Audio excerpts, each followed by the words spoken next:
नमस्कार, मैं प्रवीण गौतम और आप देख रहे पब्लिक मीटर। दोस्तों, वीडियो में आपको दिखाएंगे कि बंगाल में भारी जीत के बाद टीएमसी की सांसद महुआ मोइत्रा बंगाल की पब्लिक को क्या बोल गई, क्या मैसेज दिया है। इसके अलावा ध्रुव राठी ने चुनाव आयोग के काम का कैसे डीएनए कर डाला, क्या सवाल उठाए ध्रुव राठी ने, आगे बात करेंगे। पहले मैं अपना ओपिनियन बताता हूं कि 3 फैक्टर इस पश्चिम बंगाल चुनाव में बीजेपी की जीत का कारण बने। पहला, चुनाव आयोग फैक्टर, जो एसआईआर कराया गया उसका बहुत बड़ा एक असर रहा बंगाल चुनाव में। चुनाव आयोग के बाद दूसरा फैक्टर धर्म की राजनीति। धर्म की राजनीति का स्वाद बहुत लोगों को पसंद आता है, दिल से लेकर दिमाग पर चढ़ जाता है। आसपास के मुद्दे दिखाई नहीं देते। जब 15 साल से किसी की सरकार हो तो बहुत सारी शिकायतें होती हैं, उन शिकायतों में थोड़ा गुस्सा होता है, उसमें प्लस धर्म की राजनीति का स्वाद जोड़ दिया जाए तब इस तरह का परिणाम सामने आता है। जिस तरह पश्चिम बंगाल चुनाव में जीत के बाद सड़कों पर जय श्री राम के नारे लग रहे हैं, मर्यादा पुरुषोत्तम भगवान राम के नाम का राजनीतिक इस्तेमाल किया जा रहा है, लोगों को चिढ़ाया जा रहा है, मर्यादा को तार तार किया जा रहा है मर्यादा पुरुषोत्तम राम के नाम पर, तो इस बात में कोई दो राय नहीं कि बीजेपी के लिए सबसे बड़ा असर किया जय श्री राम के नारों ने।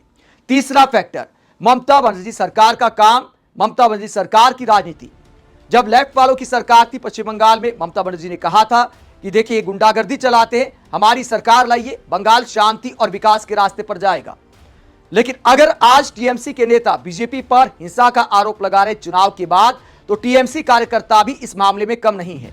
पिछले चुनाव में भी ऐसी तस्वीरें सामने आई थी। भय और डर की राजनीति टीएमसी भी करती आई है, आज बीजेपी वाले कर रहे, पहले लेफ्ट वाले कर रहे थे। यानी पश्चिम बंगाल में अब तक कुछ नहीं बदला है। तो ये 3 फैक्टर मुझे लगता है कि ममता बनर्जी के खिलाफ काम कर गए। लोगों को बदलाव चाहिए था, विकल्प बीजेपी में दिखा और कोई विकल्प था भी नहीं, तो शायद इसलिए ऐसा जनादेश आया है, प्लस चुनाव आयोग का फैक्टर। अब चुनाव आयोग के फैक्टर पर ध्रुव राठी क्या कहते हैं। ध्रुव राठी कहते हैं पश्चिम बंगाल में 27 लाख वोटों के नाम वोटर लिस्ट से हटा दिए गए। ये कोई मरे हुए लोग या बांग्लादेशी नहीं थे, ये जीते जागते असली नागरिक थे जिन्होंने अपना वोट वापस पाने के लिए अपील भी की थी। सुप्रीम कोर्ट चाहता तो बंगाल चुनाव को तब तक टाल सकता था जब तक इन सभी अपीलों की सुनवाई पूरी नहीं हो जाती, लेकिन ऐसा नहीं हुआ। आगे ध्रुव राठी क्या कहते हैं, आगे वो कहते हैं चुनाव के दूसरे चरण तक सिर्फ 1607 लोगों के वोट ही बहाल हो पाए। हैरानी की बात यह है कि जिन भी अपीलों पर सुनवाई हुई उनमें से लगभग हर केस में वोट काटा जाना गलत पाया गया। किसी भी सच्चे लोकतंत्र में इसे स्वतंत्र और निष्पक्ष चुनाव नहीं कहा जा सकता जहां इतनी बड़ी संख्या में लोगों से उनका वोट देने का अधिकार छीन लिया गया हो। मैं ये नहीं कह रहा कि अगर ये 27 लाख लोग वोट देते तो टीएमसी पक्का जीती जाती, शायद भाजपा फिर भी जीतती, लेकिन सवाल चुनाव की ईमानदारी का है। निष्पक्ष चुनाव एक पैमाना है और दिल्ली, महाराष्ट्र, बिहार से लेकर अब बंगाल तक यह पैमाना लगातार बेईमानी की तरफ झुकता जा रहा है। हर बार विपक्षी दल ये सोचकर चुनाव में उतरते हैं कि चुनाव आयोग, ईडी और सीबीआई के दबाव के बावजूद वो जीत जाएंगे, लेकिन 2024 के लोकसभा चुनाव के बाद हर बार वो गलत साबित हुए हैं। सवाल यह है कि विपक्ष को कब तक ये महसूस होगा कि बेईमानी इस हद तक बढ़ चुकी है कि अब चुनाव का बहिष्कार करना ही एकमात्र रास्ता है। मुझे व्यक्तिगत रूप से लगता है कि टीएमसी को इन चुनाव में तब तक शामिल होने से इनकार कर देना चाहिए था जब तक उन 27 लाख लोगों की अपीलों पर फैसला नहीं आ जाता। तो ये ध्रुव राठी कहते हैं कि टीएमसी को चुनाव का बहिष्कार करना चाहिए था, क्योंकि वोट देना, मतदान के अधिकार का इस्तेमाल करना एक मौलिक अधिकार है। अगर 27 लाख लोग जिन्होंने अपील की कि हमारा वोट गलत काटा गया है, उनका वोट नहीं जुड़ा तो टीएमसी को चुनाव नहीं लड़ना चाहिए था। लेकिन क्या इतना बड़ा नैतिक साहस कोई पार्टी दिखा सकती है? क्या इतना बड़ा कदम कोई उठाया जा सकता है? क्या राजनीति में नैतिकता बची है? अगर टीएमसी बहिष्कार भी कर देती तो क्या चुनाव आयोग चुनाव को टाल देता, या फिर बीजेपी वाले नामांकन करने नहीं जाते? इस बात की बहुत कम उम्मीद है। जब तक सामूहिक कोई फैसला नहीं होता, तमाम विपक्षी दल कोई फैसला ना ले जिसका कोई अंतर्राष्ट्रीय मैसेज जाए, तब तक इस बात की उम्मीद ना के बराबर है। ध्रुव राठी के अलावा अरविंद केजरीवाल इस पूरे मुद्दे पर क्या कहते हैं? इस चुनाव को लेकर दिल्ली के पूर्व सीएम अरविंद केजरीवाल ने क्या कहा? केजरीवाल ने कहा कि जिस दिल्ली और बंगाल को भाजपा मोदी वेव की चरम सीमा पर नहीं जीत पाई, 2015 में दिल्ली में और 2016 में बंगाल में इनकी 3-3 सीट आई, उस दिल्ली और बंगाल को भाजपा ने तब जीत लिया जब मोदी जी की लोकप्रियता पूरे देश में पाताल में जा रही। आखिरकार कैसे? तो ये सवाल उठाया अरविंद केजरीवाल ने कि पीएम मोदी की लोकप्रियता में अगर कमी आई है तो बंगाल बीजेपी ने जीता कैसे? अरविंद केजरीवाल के अलावा टीएमसी के नेता क्या सवाल उठा रहे हैं? टीएमसी के पूर्व सांसद साकेत गोखले इस पूरे मामले को लेकर क्या कहते हैं? उन्होंने चुनाव आयोग पर सवाल उठाते हुए क्या कहा? साकेत गोखले ने कहा कि पश्चिम बंगाल का चुनाव ना तो निष्पक्ष था और ना ही स्वतंत्र। हर केंद्रीय agency, CBI, ED, IT, CAPF और हर संभव तंत्र का इस्तेमाल टीएमसी और दीदी के खिलाफ किया गया। चुनाव आयोग, जिसे एक निष्पक्ष संस्था होना चाहिए, वो खुद इतना समझौता कर चुका है कि वो बीजेपी के एक अंग की तरह काम कर रहा है। बंगाल के 60 लाख से अधिक मतदाताओं को उनके वोट के अधिकार से वंचित कर दिया गया और न्यायपालिका मूक दर्शक बनी रही। ममता दीदी के लिए झटके कोई नई बात नहीं है। उन्होंने अपना पूरा जीवन लोगों के लिए लड़ते हुए बिताया है और इस दौरान हर तरह की तकलीफें झेली हैं। यह हार उनके संकल्प को और ज्यादा मजबूत ही करेगी। लेकिन एक राष्ट्र के रूप में हमें गंभीरता से सोचना होगा कि क्या हमारा लोकतंत्र ऐसी पक्षपाती और बिक चुकी संस्थाओं के साथ जीवित रह पाएगा।